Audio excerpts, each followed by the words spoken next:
Tidak becus. Kenapa harus anakku yang celaka? Kenapa bukan kamu saja yang tiada? Sandi, aku yang berada bersama Sanum di dalam kamar rawat inap akhirnya memilih keluar saat mendengarkan keributan di sana. Berbagai umpatan dan cacian Mas Sandi berikan pada Sony yang tadi mengalami kecelakaan bersama putriku.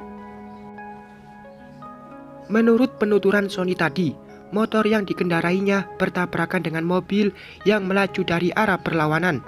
Mobil yang menyalip kendaraan lain ditambah wajah Sony ketutupan rambut Sanum yang tertiup angin membuat pandangan dia tertutup. Alhasil kecelakaan tidak dapat dihindari dan sekarang putriku terkapar lemas di atas ranjang rumah sakit.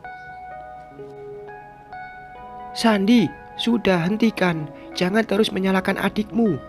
Celaka tidak ada yang tahu, ini musibah nak. Mama menghentikan amarah Mas Sandi yang begitu emosi pada Sony. Pria yang tak lain suamiku itu hanya menunduk lesu di atas kursi roda.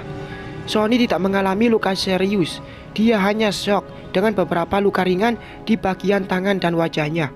Juga kakinya yang terkilir akibat tertimpa motor tidak bisa digerakkan, hingga harus memakai kursi roda untuk sementara. Sanum, luka putriku cukup serius. Ada luka besar di keningnya, juga tangan serta kakinya yang menyentuh aspal, membuat kulitnya menjadi lecet. Dokter akan melakukan pemeriksaan lanjutan untuk mengetahui adanya luka dalam atau tidak di kepala putriku itu. Emang ini salah dia kok. Dia yang tidak becus menjaga putriku, ujar Mas Sandi lagi semakin menggebu. Maaf mas, aku memang salah. Maafkan aku, Sony berucap seraya menunduk. Ini alasanku tidak menyetujui kamu menjadi ayah dari putriku, karena kamu itu tidak bisa diandalkan. Jangankan untuk menjaga orang lain, menjaga dirimu saja kamu tidak mampu. Dan sekarang terbuktikan ucapanku, kamu itu tidak pantas jadi seorang ayah. Kamu gagal, Sony, tidak becus. Aku menghampiri mereka yang langsung membuat Mas Sandi berhenti mencaci adiknya. Kini kedua pasang mata itu menatapku dengan ekspresi yang berbeda. Mas Sandi dengan guratan kemarahan serta kekhawatirannya langsung menanyakan kondisi putrinya. Sedangkan Sony tatapannya begitu sendu dengan guratan penyesalan yang mendalam. Num, gimana kondisi Sanum? Tanya Mas Sandi lagi. Aku mengalihkan pandangan dari Sony lalu menjawab pertanyaan kakaknya itu. Tadi sempat bangun, tapi tidur lagi setelah diberi suntikan sama dokter. Dia baik-baik saja kok, kataku seraya melirik Sony yang ikut memperhatikan. Namun tidak ada kata yang keluar dari bibir pria itu. Dia bahkan langsung menunduk ketika mataku menatapnya. Syukurlah kalau tidak terlalu parah. Ini semua gara-gara dia. Mas Sandi kembali menuduh Sony dengan telunjuk mengarah pada adiknya itu. Mama mencoba menenangkan Mas Sandi yang berapi-api. Sementara aku menghampiri Sony, mengusap pundaknya agar dia tidak terlalu merasa bersalah. Maafkan aku mbak, ucapnya pelan. Tidak apa-apa Son, ini musibah dan kita tidak pernah tahu kapan akan datangnya kecelakaan ini. Jikapun aku atau kamu tahu dengan kejadian hari ini, mungkin kita tidak akan merencanakan untuk pergi. Iya kan, ujarku masih mengusap-usap punggung pria yang menunduk dalam. Mas Sandi memilih masuk ke kamar Sanum bersama mama. Sedangkan aku duduk di kursi panjang dengan masih menenangkan Sony yang terus menyalahkan dirinya sendiri. Sebenarnya di dalam pun ada bapak dan ibu yang sejak tadi tidak pernah meninggalkan putriku. Mas Sandi benar mbak, harusnya aku yang parah bukan Sanum. Harusnya aku yang terbaring di atas ranjang dengan kepala diperban, bukan Sanum. Tapi... Sudah Sony, jangan terus menyalahkan dirimu. Sebaiknya kamu kembali ke kamarmu, istirahat sampai nanti dokter mengizinkan kamu pulang, kataku, menyuruhnya kembali. Aku ingin melihat Sanum dulu mbak. Jangan, di sana ada Mas Sandi. Nanti dia marah-marah lagi. Tidak enak sama pasien lain. Jika Mas Sandi sudah pulang, kamu baru boleh jenguk Sanum. Aku antar kamu ke kamar ya. Sony mengangguk. Aku pun mendorong kursi rodanya hingga sampai di mana tempatnya tadi berada. Aku juga membantunya naik ke ranjang hingga ia berbaring di sana. "Mbak," Sony mencekal lenganku ketika hendak keluar dari kamarnya. "Butuh sesuatu?" tanyaku. Dia menggelengkan kepala. "Jangan benci aku gara-gara kejadian hari ini ya. Demi Allah, ini bukan inginku." Aku mengambil tangan Sony, memegangnya, lalu mencium sekilas tangan yang bekerja keras untukku itu. "Aku tidak akan membencimu, Sony. Bersabarlah, lupakan kata-kata Mas Sandi yang melukai hatimu. Aku harus kembali ke kamar Sanum." Sony mengangguk lemah. Aku mengeluarkan ponselnya yang tadi aku bawa, lalu menyimpannya di ranjang. "Hubungi aku jika kamu butuh sesuatu," ucapku kemudian. Sony kembali mengangguk. Aku keluar dari kamar Sony, lalu masuk ke kamar Sanum. Di sana, Mas Sandi mengusap-ngusap tangan putrinya, seraya memanggil pelan. Sesekali, dia juga mengobrol dengan bapak, mempertanyakan kejadian yang sebenarnya. Bapak yang hanya mendapat kabar dari tetangga langsung pergi ke rumah sakit setelah tahu putriku dibawa ke sini oleh warga yang menolong. Aku pun demikian. Rasa kaget dan takut yang menyatu membuatku tak ingin tahu kejadian awalnya. Yang aku inginkan segera melihat putriku yang ternyata sudah mendapatkan penanganan dari dokter. "Anak ayah kuat ya, ayah ada di sini untuk nemenin Sanum," ujar Mas Sandi menepuk-nepuk tangan yang tidak ada lukanya. "Gaun yang kubeli kemarin kini teronggok di lantai. Kain itu rusak dengan beberapa sobekan yang ikut menembus kulit putriku." "Sony di mana?" tanya ibu padaku. "Di kamarnya. Barusan aku bawa dia ke sana," jawabku. "Kalau gitu, mama ke kamar Sony dulu ya." Aku mengangguk seraya tersenyum hambar. Baru saja mencoba menikmati hidup tenang, kini pikiranku kembali terbagi. Dua orang yang aku sayangi terkena musibah dan berada pada ruangan yang berbeda. Bisakah aku meminta Sony di sini bersama Sanum agar aku bisa merawat mereka bersamaan? Mungkin bisa, tapi masalah ada pada Mas Sandi. Dia pasti akan keberatan jika putrinya berada satu ruangan dengan orang yang dia anggap sebagai dalang dari kecelakaan Sanum. "Bunda, sakit." Aku langsung menghampiri Sanum lalu menanyakan bagian mana yang sakit.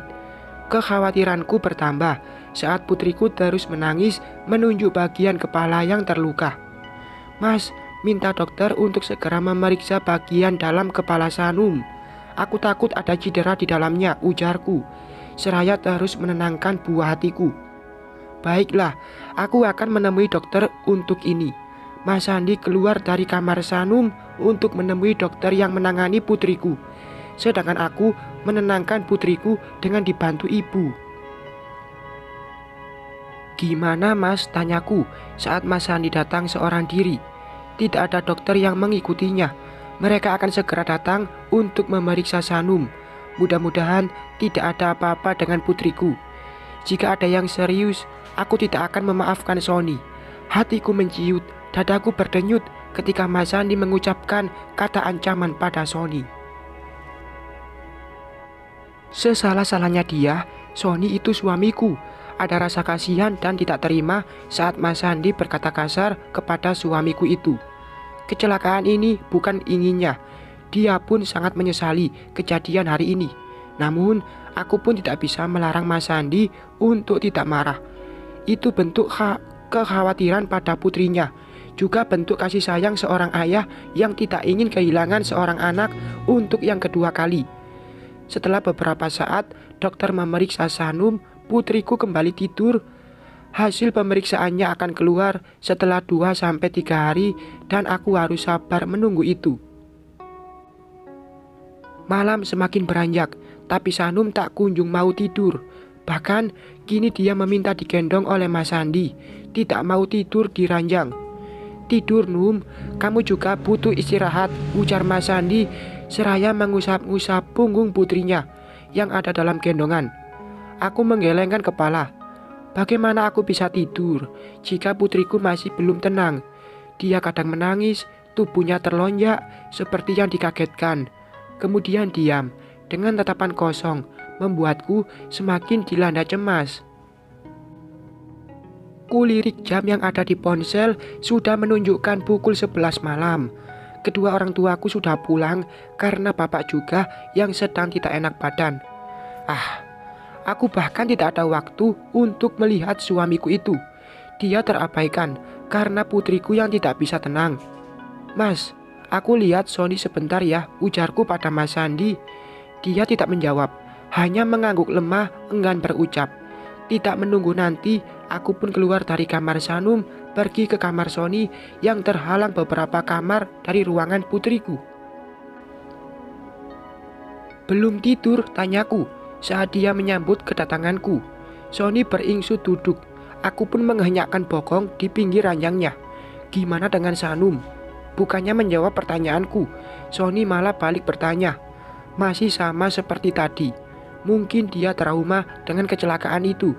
Sering kaget meskipun tidak ada suara apapun yang mengganggunya. Maaf, ucap Sony lagi. Aku mengembuskan nafas kasar. Berulang kali dia meminta maaf. Berulang kali juga aku menjelaskan jika sama sekali tidak ada dalam hatiku untuk menyalahkan Sony. Namun kondisi Sanum saat inilah yang membuat Sony semakin merasa bersalah. Sebaiknya kamu tidur, kataku menyuruhnya. Aku gak bisa tidur, Mbak. Masih belum tenang jika Sanum masih sering menangis. Aku bantu jagain Sanum ya. Jangan, kondisi kamu pun belum sehat betul. Lagi pula Mas Sandi tidak akan mengizinkan kamu di sana, kataku lagi. Terdengar helaan nafas berat dari pria yang hanya memakai kaos putih itu. Dia membaringkan tubuh, lalu mulai memejamkan matanya. Tidak berapa lama, Mama datang dan menyuruhku ke ruangan Sanum. Katanya, putriku menangis, mencari keberadaanku. Aku menitipkan Sony pada Mama, meminta mertuaku itu untuk merawat suamiku selama aku menjaga Sanum. Kok lama? Sanum nyariin, Mas Sandi berucap dengan sedikit ketus ketika aku masuk. Aku tidak menjawab. Naik ke ranjang Sanum, lalu membaringkan tubuh sesuai keinginan putriku yang mau tidur seraya dipeluk. Semakin lama, mataku semakin berat. Hingga tidak terasa, aku pun ikut tidur bersama Sanum. Entah berapa lama aku terlelap, tapi ternyata suara azan sudah menggema. Aku memindahi ke seluruh ruangan dan berhenti pada pria yang tidur di sofa, berbantalkan lengan. Sedangkan di kakiku, jas kerja Mas Sandi tersampir. Pelan sekali aku turun dari ranjang agar tidak membuat Sanum bangun. Aku keluar dari kamar putriku untuk pergi ke kamar Sony. Jika dipikir-pikir, aku seperti wanita yang tengah berselingkuh, pergi diam-diam mengendap-endap seperti maling. Loh, kok? Aku bengong saat sudah sampai di kamar Sony. Di mana Sony? Tanyaku bingung, karena hanya ada Mama yang tidur meringkuk di sofa. Selimut yang harusnya dipakai pasien justru berada di atas tubuh Mama. Namun, orang yang sakit tidak ada di tempatnya. Num, mana Sony? Mama bertanya seraya mengucek mata. Justru Ranum yang mau nanya sama Mama, Sony mana? Pas Ranum datang, Sony sudah tidak ada. Lah, kemana Sony, Num? Bersambung.